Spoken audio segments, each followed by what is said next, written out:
नमस्कार. मी डॉक्टर सुमित चौधरी. मी consultant urologist, एंडोलॉजिस्ट, laparoscopic आणि renal transplant surgeon आहे मेडिकल हॉस्पिटलमध्ये. आज आम्ही एका पेशंटची किडनी स्टोनची सर्जरी सक्सेसफुली केलेली आहे. पेशंट 63 वर्षाच्या पेशंट आहेत.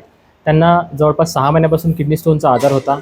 त्यांना त्याच्यासोबत शुगर आणि BP ह्या दोन प्रकारचे आजार पण होते. तसेच किडनी स्टोनची सर्जरी यांची कॉम्प्लिकेटेड होती. ती अशी की यांच्या किडनीमध्ये एक मोठी किडनी स्टोनची सर्जरी अशी कॉम्प्लिकेटेड होती की यांच्या किडनीच्या बाहेर एक रक्ताने भरलेली गाठ होती. ती गाठ 5 सेंटीमीटरची गाठ होती. 4 सेंटीमीटरचा किडनी स्टोन होता आणि यांच्या किडनीची साईज 7 सेंटीमीटर होती. म्हणजे तुम्ही म्हणू शकता की 50% जास्त किडनी स्टोन आणि जी रक्ताने भरलेला जे हिमॅटोमा आहे तो होता. तर ही सर्जरी करताना आम्हाला सुरुवातीला आम्ही जेव्हा ट्राय केलं, जेव्हा बाहेरच्या हॉस्पिटलमध्ये त्यांनी ट्राय केलं तेव्हा त्यांना सक्सेसफुल झाली नाही. मग आमच्याकडे ते आले.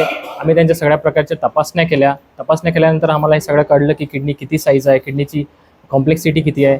तर हे बघितल्यानंतर आम्ही त्याचं CT स्कॅन वगैरे सगळं करून बघितलं. फिटनेस घेतल्यानंतर सर्जरी प्लॅन केली.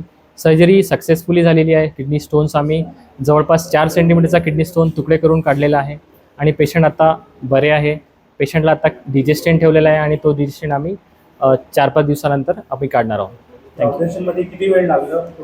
ऑपरेशन साधारणतः आम्हाला 2.5 ते 3 तासाचा वेळ लागला. कितीपर्यंत त्याचा कॉस्ट होता? ऑपरेशनची सर्जरीची जी कॉस्ट आहे ते जवळपास 1 ते 1.5 लाखापर्यंत असते. इन्शुरन्सनुसार किंवा त्याच्यानुसार ते डिपेंड करते. अनेक नागरिकांना तुम्ही काय आव्हान करणार? नागरिकांना आव्हान हेच करेल की जर तुम्हाला किडनी स्टोनचा त्रास असेल किंवा तुम्हाला पोटात दुखत असेल किंवा तुम्हाला लघवीला कुठलाही त्रास असेल तर युरोलॉजिस्टला दाखवायला पाहिजे. युरोलॉजिस्टला दाखवल्यानंतर त्याच्या जे CT स्कॅन किंवा सोनोग्राफी आहे ह्या टेस्ट करायला पाहिजे. टेस्ट केल्यानंतर जर स्टोनचा प्रॉब्लेम असेल तर स्टोनसाठी आपण भरपूर पाणी प्यायला पाहिजे. 2 ते 3 लिटर पाणी प्यायला पाहिजे.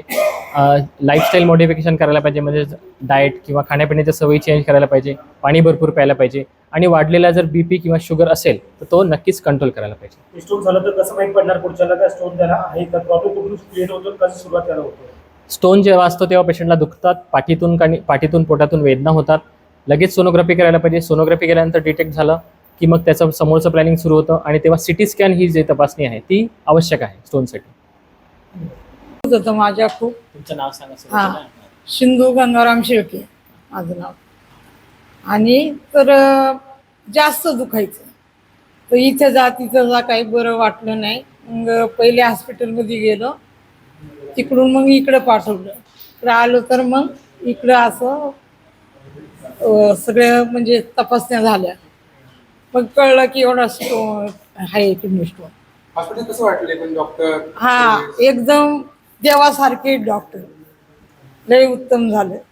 आता बरं वाटतंय? बरं वाटतंय आता नाही, कंबर वगैरे नाही दुखत आता.